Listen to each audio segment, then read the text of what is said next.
Welcome to the Overland Sea podcast. Today we are talking about the Fulham game. Andrew, a 2-0 victory. Back-to-back wins, a game we needed to win, especially with the busy schedule, not the busy schedule, but the important games that we've got coming up against the bigger teams, shall we say, over the next month and a half. Tell me your thoughts when you saw the team sheet and what you thought of the game. I wasn't particularly surprised with the team sheet. I didn't hear that Sterling wasn't in training for a few days this week. So yeah, obviously makes sense for him not to start. Was glad Brozier was starting. Was glad Cole Palmer was starting. It looked like during the game that Conor Gallagher was playing slightly further forward and Enzo was slightly further back, even though that a lot of the time they were more in a two further forward rather than a double pivot at the back. I thought he played very well there. I think overall we played quite well, and I think we did more of what I've been trying to say over the last few weeks of playing riskier passes, not focusing quite so much on possession. I think Fulham had more possession in the first half. I don't know what the stats were overall in the entirety of the game, but I think we were a lot more direct. I think Mudryk did well with that for us. I think Cole Palmer's through balls were instrumental in that. And we played some balls that weren't guaranteed to get there for probably both goals, with Cole's cross into Mudryk that it's not a guarantee. It's a bit of a risk, and I think I could see a time where he would have just sort of passed it around, looking for the perfect opportunity, but we've gone for it. Mudryk's taken it very, very well.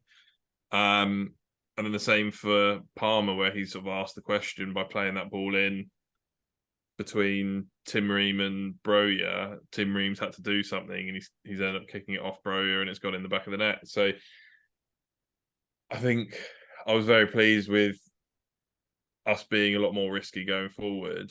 It seems to have paid off for us. I think the tactics were right. I don't think Fulham were really troubling us very much. I don't think Sanchez made any real saves other than one late on from Lukic, I think. It was a great save. Yeah. That was really nice build-up for them, to be fair. He had a couple of big saves. They definitely came into the game in the second half, but I still think we bossed the game. I still think we definitely deserve that win. We probably could have got a couple more goals. You know, Bro's first attempt went straight over the bar. I think he lost his balance a little bit after doing the hard part and getting around the defenders. Overall, I think that was probably the most positive I've seen us play since Liverpool. Yeah, and I think the early goal helped massively, because I don't think they Two could early ever goals. really. I mean, they were like a minute apart or something. So Yeah, 40 yeah, seconds. And yeah, we could have. I think we could have scored 2 goals earlier than we scored. I can't remember who it was, but I remember there being another very good chance before the Broja. I think it was Mudryk. Around it might have been. I think it was Mudryk. Because then I was like, oh, there goes my prediction. Um, so yeah, I couldn't believe it when they both got a goal. They both needed it, especially Mudryk. He is getting better and better and looking a lot more settled, I think, in every game. I thought the midfield was brilliant today. Conor Gallagher and Enzo just seemed like they were all over that pitch. You know, one of them was always in the frame fighting for the ball, and Conor's runs for, moving forward really opened up gaps in Fulham's midfield and defence. I thought it was just a really good all-round performance. Even Cucurella at right back, like, I thought he played brilliantly today. No one had a bad game, in my opinion. I mean, Sanchez had a couple of dodgy distributions, but again, looked a lot more comfortable implementing what they tried to implement against Brighton midweek in the League Cup. I actually think today is probably the hardest day to choose the man of the match. In some cases, but yeah. So who were your standout players, or who is your man of the match? For me, it is between Conor Gallagher and Cole Palmer. I think Conor Gallagher was everywhere. I think playing slightly further forwards, he's I think the only one that really intelligently knows how to press, or at least is effective at pressing. Guy never stops running, and then Cole Palmer also showed how good he is at covering passing lanes for Broyer's goal. He made a run to cut off the only passing lane that Tim Ream had, made a good interception, and then played the through ball. But you're right. I think the whole midfield were exceptional. I think defenders did very well. Thiago Silva was also sensational. I think he made some unbelievable blocks, got rid of the ball at the right time rather than messing about with it. But yeah, I think I'm going to give it to Cole Palmer. His vision and his through balls are pretty stunning. He's really added something to the team. Yeah, I mean, yeah. it's The vision and creativity he has is not something that we have anywhere else, really. I think it all fell on Enzo before, yeah. and he does have it, but Cole Palmer just seems to be able to see it every time. He just sees a killer ball And for such almost a every young time. guy, I think his composure, he never looks worried or flustered. Mm. Like, he's what, 19, Yeah. 18? I mean, and he looks like he's been playing in the Premier League for 2-3 years at Mm. least. It's mind blowing. I am going to throw Mudrik's name into that. I thought he played really well. He was doing what I asked, well, what I'd like to see from him, which was he was driving to the box a lot more. I know that first time he did it, he had that dodgy touch where he took it to his left and it was a bit too hard, so it ran out of play. But he didn't let that affect him. He carried on going. I thought his touch on the chest to control the ball before he scored and the clinical finish, it's what we wanted to see from him. I mean, Cole Palmer got it against Brighton. I'd have to go with one of those three. And I think if Mudryk stayed on the pitch a bit more, it'd been interesting what he could have done. Slightly concerned that he's come off, slightly concerned Broja came off, especially as he's coming back from an injury. That he came off in the way that he came off. Mm. Yeah. Hindsight's 2020. Think at halftime 2-0 up. Potentially. Yeah, I would have done it. I mean, I know Sterling. Well, we only knew that during the game because, like you said, we hadn't heard anything to say that he's not been training. But you still got Washington on the bench. I know he's young. I know he's raw. I know that we don't really know much about him. But 2-0 up, one striker suspended, one's come back from injury. He is an out-and-out striker. It would have been nice to sort of see him come on, especially if he's been training all week. I actually can't choose between Palmer and Gallagher. I think they both deserve it for different reasons. Especially as Gallagher he was captain again today because our vice captain and our actual captain are on the injury list again. But considering they even said it in the commentary, and I thought it was a really nice touch, which was, it looked like at one point he wouldn't be wearing the Chelsea shirt this year. And I think the way he's performed pretty much all season is, especially now he's having to wear the captain's armband a bit more. I think he's been brilliant. So I'm going to edge it to Connor just for a few different reasons, but Palmer's well deserved for it as well. His assists and the attacking play was brilliant. I mean, I don't think there was a worse performer. Do you? Like, realistically? No, I mean, I think the usual suspect was pretty ineffectual when he came on the pitch, but yeah, I mean, I think he proved. I'm glad it happened at 2-0. Now that you've mentioned it, I was going to just be positive throughout this session because it's 2-0, buzzing. I'm glad he didn't start. Yeah, I think yeah. part of me is just thinking that he's not a striker. He's obviously going to not be as good as what you'd hope someone that plays that position would be. What disappointed me was that there was a couple of instances just after it came on where Conor Gallagher tackled someone quite hard up the pitch and ran through and sort of had to cut in, and he just didn't have an option. And I was just thinking, like, where on earth is Sterling? He Yeah. has to be so much quicker than Conor Gallagher, who's also running a bit across the pitch.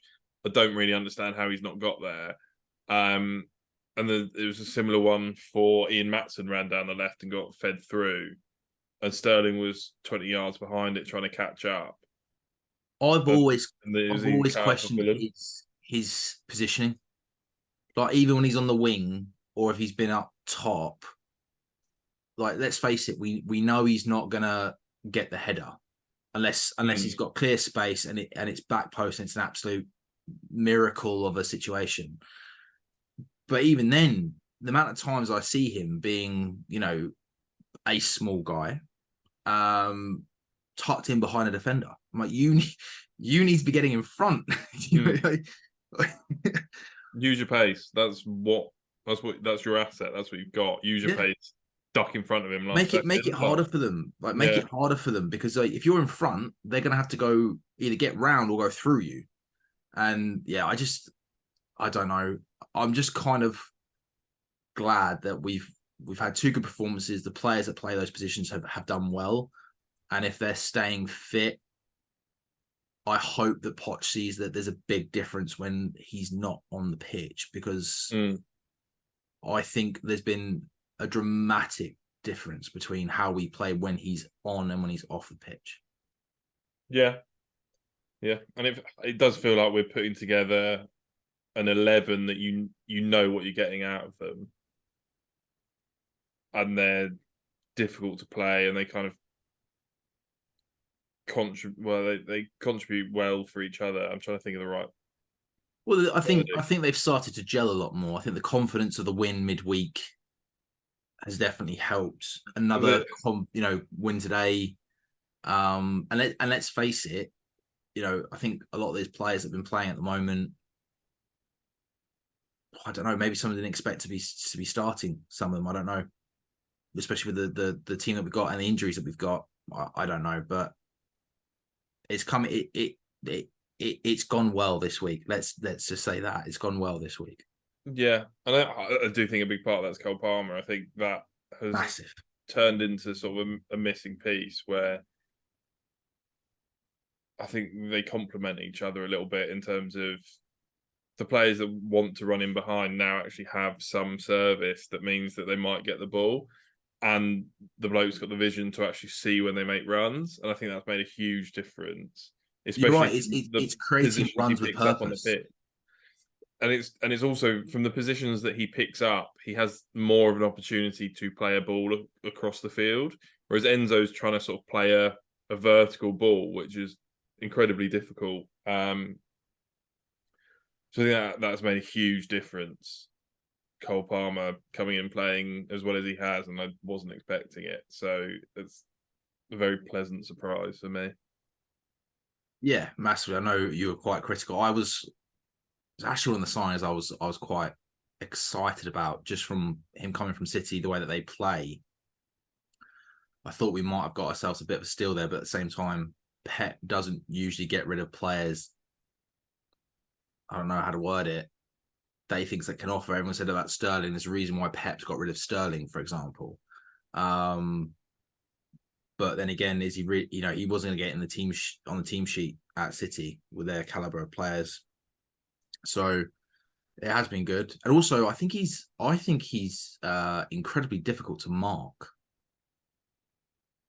Yeah, he takes up difficult positions. I think it was maybe after the Brighton game. I was watching something that shows the area that he sort of takes up is just difficult because the defenders don't know if they should be picking up, midfielders don't know if they should be picking them up at different times. Yeah.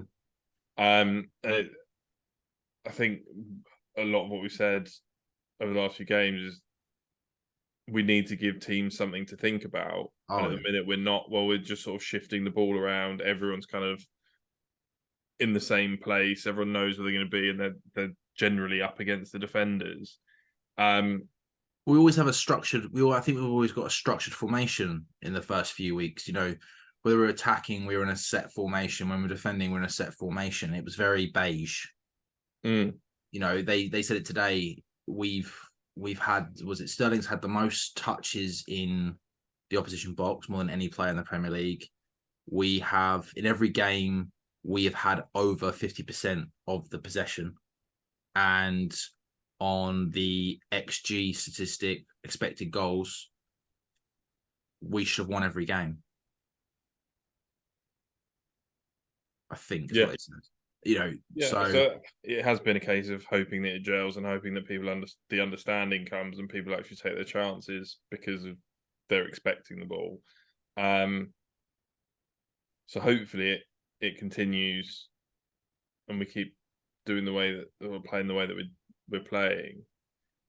Arguably, I think Burnley could be away, could be a very difficult game if they play the sort of low block system.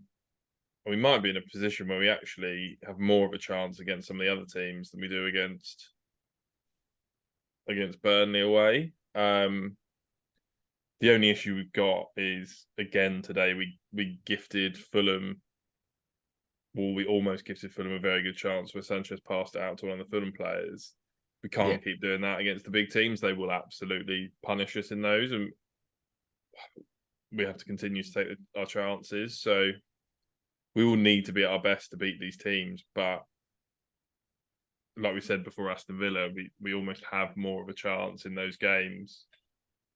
It's just we need to take the chances that will inevitably come, and we need to stop giving other teams chances. That very, very easily could lead to a goal. yeah, again, but it didn't happen anywhere near as much as it did against Brighton midweek, which was good to see. It was nice to see that they corrected that, because that was a big correction that was needed. I think partially though, that's just it's a different team. I don't. Fulham aren't an aggressive pressing team, so they're unlikely to force an error as much as Fulham aren't as likely to force an error as much as Brighton were. So I'm not sure we fixed that, or whether we just kind of got away with it because Fulham's game plan wasn't quite as good. Yeah, but even though, you know, the commentator said it today as well. We did a really nice long ball over the top, and I think it went to Broja, who held the ball up, and they said it's actually gone past the high press. I don't think they're as forceful with it as other teams, but they were quite high up the pitch, and the long balls did work where we had a target man at the top and he was able to control the ball, hold the ball up, and it just meant that they all had to track back. So that was nice that we were, you know, like you said, taking more risks, trying new things. I think actually in a way it's working for our favor, where teams are now going to have to think a little bit more about what it is that we're going to do and how we're going to do it, rather than this static beige just passing for possession. So I think it's really good to see. Indeed. See more of it. I want more risks in their final third than our third, like back third. To work for us, rather than, you know, stop gifting them chances and start creating our own. That just quickly, what did you think of the starting lineup when you saw it? I thought it made sense. I think if Sterling wasn't fit, it's arguably what we'd have put there. Well, you put Cucurella at right back, didn't you? Because I originally put Maatsen at left back and then shifted the back line across. I think other than that, I had Maatsen at left back and took Silva out. I think other than that, it basically was the team, and I was unsure whether Sterling or Broja was going to play, really. Well, yeah. And I hope Broja would play. Well, we originally said that we both wanted Cole Palmer in the middle, ideally. But we thought Sterling would play because we didn't realise he was ill. Yeah, maybe it was. Yeah, that might have been right, actually. And I think I would have dropped Connor. So I think I would have had a shocker, because I think Thiago Silva and Connor were two of our best players. So Well, it's interesting that You you live and say that learn. because there was actually a post. I saw it, I think today or yesterday, saying that there was a rumor that came out the dressing room saying that Thiago Silva hasn't really been doing anything in the dressing room, and like Oh, not really? doing, yeah, not using like his command, his presence, his leadership. You know, as the most senior player that we have, let's face it, there was a report coming out. You don't know how much of this is true, but there was a report coming out saying that he just didn't seem interested, which I thought was really surprising. But he put in a sterling performance today. So Yeah, I can only assume that that is because he feels snubbed over the captaincy. That's the only thing that I can think, because it doesn't sound right. I mean, it's a fair shout. I just thought that maybe, do you know what? Maybe he was a bit fed up and annoyed. And I mean, I'm not being funny. A player of his caliber who's won pretty much everything bar a World Cup, I think. Um, bar a World Cup. I don't think he was in the 2002 squad that won it last. No, probably not. So Still a he's bit won the far Copa. off I'm though. pretty They sure all he's won a Copa got de to be centre America. backs. He's won everything for Milan. I'm pretty sure he won everything for Milan. He won everything with PSG. He's won the Champions League with us. He hasn't won the Premier League yet. Fair enough. Probably won't do that now. But No. you know, let's face it, he's up there. Captain of Milan, captain of PSG, captain of Brazil. I find that very surprising, but I can understand if he was getting a little bit annoyed and fed up. Um, Yeah. but good I performance think today. especially when you're getting towards the end of your career, it does feel like you're probably wasting it if you're languishing in 14th. If you're flirting with the relegation zone, yeah. Yeah, you don't really want to get relegated in your final season of such a career. So yeah, I'm surprised to hear it, but I was, yeah. But I'm glad he had a I good can understand performance it. today. He's usually one of our standout performers. So and he was today. So yeah. Anything else that you want to add to this session of the vlogcast? Yeah. Where was the foul on Brozier when he was running through and their players run 5 yards across him? Ball went past, I think Brozier flicked it. He starts running through and Diop just runs straight into him 5 yards and just blocks his path completely. Is that not a foul? I've always thought it was because, you know, at the end of the day, it's not American football. You know, you can't deliberately block a player without actually attempting to go for the ball or near the ball. I mean, we do it a lot with blocks when you're shielding a ball out for a goal kick, right, or a corner, Mm. which I get. You know, you're doing something, but you're not clattering into somebody at the end of the day. It's a block, and he's made no attempt for the ball. And this is the thing for me. I'm like, if you're not, I don't care if it's shoulder to shoulder. If you're not making an attempt to get the ball, and then I don't think it was even him that recovered the ball. So there was no shielding. So yeah, I don't really get it. Yeah. I think VAR are a little bit scared at the moment with. Well, that's not one that VAR can do anything about because it's not probably not red. No, Although it do could you know be a what? red. Do you know what? I forget that rule. I'm still in rugby mode brain when I hear Mm, about video. Honestly, when I hear video referee stuff, I always go back to rugby because rugby have had it for so long mm, that they check everything. mm. And in my mind, I'll be going, you know, I do think that. I do think actually, like, there's no reason why VAR official can't check something whilst the game's continuing if the referee doesn't see something and go after a certain amount of play, you then go, all right, you can't call that back. But it doesn't take long, some of that stuff to double check. But I guess they do want a free flowing game. They don't want stop starts. But in my eyes, that should be a free kick. If you're not going for the ball, you haven't then got the ball afterwards, I then just want to that know player. what the fucking rules are. I don't think many people know them.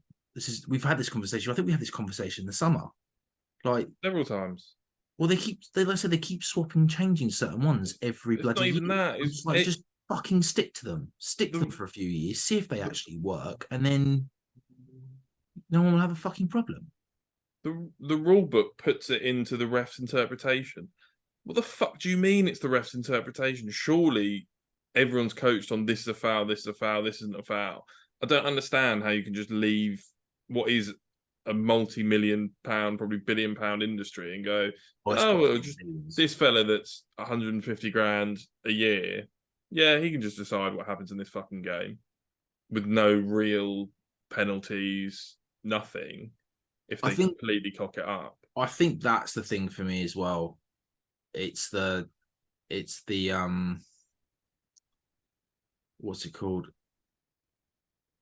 The punishments for the referees and the officials, if there are any, for them to be not available for a game, I just think is silly. Just Yeah. one game. Oh well, we're not gonna put them in this game. But because what is it? One of the officials, I think it was the referee from the Spurs Liverpool game, was the fourth official today for us. I mean, effectively, you're going, right, you had really shit performance this week. Go on holiday for a week. What? Paid, You end up starting with, paid, paid yeah. holiday. Well, you end up starting with a thing where there's always those few players that always get booked to the game before Christmas, get to their 5 bookings for that game before Christmas. So they'll be banned for Boxing Day. You're basically almost setting yourself up for one of those where it's like, oh, I'll just have a shocker today. I'll be off next week. I'll get to spend Christmas with family. I think it's the well, no, because they I think they still have to spend it with the team now. Most clubs do that to make sure they're eating what they're supposed to eat and they're not indulging in too much alcohol. Who the refs are fucking spending that time with? They're not going in like, No, oh no, true on the sorry, you've got rest, to true be on the fifth rest. But then, official at. but then think about it. Like even managers are getting booked now, and I think even managers are now getting after you get a certain amount of bookings, you have to be in this. You get sent to the stand, a bit like a player does.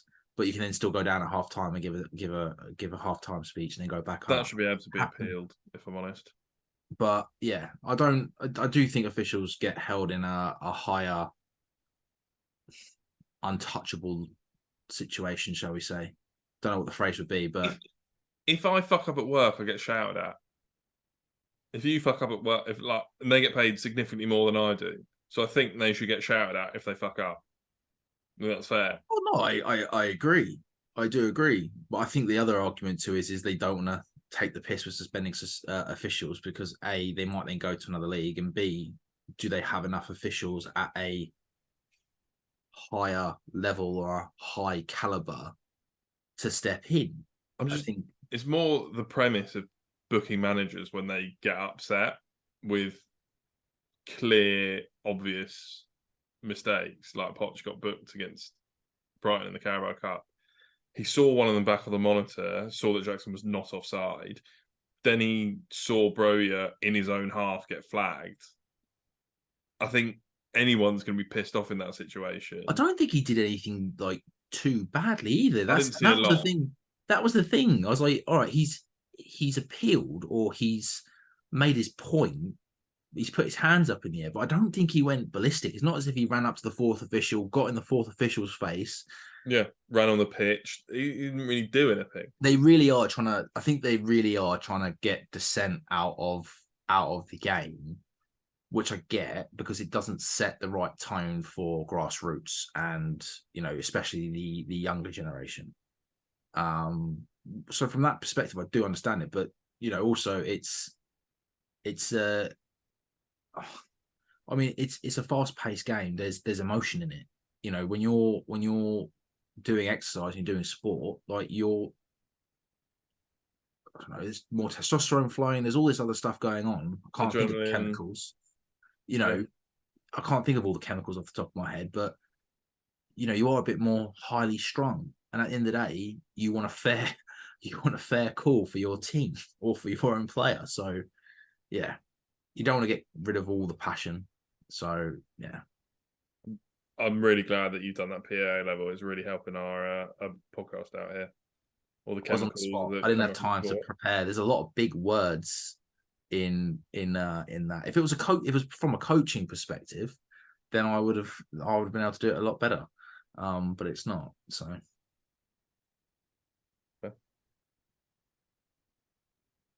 Nothing how you else. I've feeling? got Just nothing. quick, That's it. That's huh? it. Good win. Happy with the performance of everyone but the referee. As usual. It's good. Fine. Happy with it. On to You, the next one. Let's are you kick the feeling shit out of confident Burnley going into away. the next one? It was the Not question really. I They're was going to going play a to ask. low block, counter attack us, but it's fine. There's Cole Palmer will have to thread a bit of magic. It's fine. We'll make it work. Just got to believe. Well, I do think there's definitely a lot more belief now amongst Chelsea fans than what there was last week. So Yeah. We've already got a goal a month wrapped up this month, which is good. got two. We've got choice this month. We do have a That's choice. nice. And it doesn't include a training video, which is nice. Yeah, take it. Wicked. Well, in that case, thank you all for watching. Stay tuned for the Burnley away game pre-match analysis, and see you soon.